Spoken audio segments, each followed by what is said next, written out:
ඔය හිතන්නේ මම නරක කෑමක් කියලාද? ඇත්තටම ඔය කියන තරම් නරකක් මගේ නැහැ. මම ඊටාම රසවත් පෝෂණීය ආහාරයක්. ඔයාලා චිකන් කන්න බය නැත්තම් මොකටද මාව කන්න බය වෙන්නේ? චිකන් වල තියෙන ගුණම මගෙත් තියෙනවා.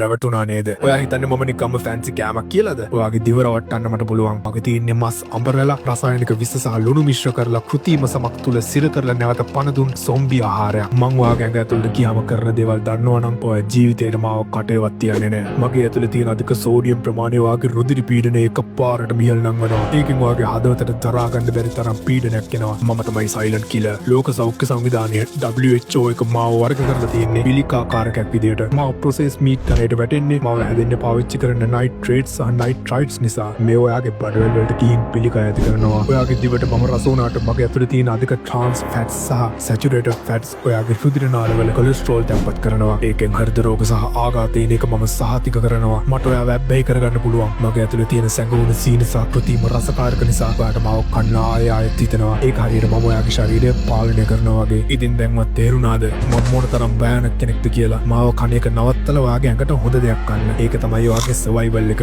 මාව හැමදාම කන ඔයාගේ යාළුවට මේ අනතුරු ඇඟවීම කරන්න.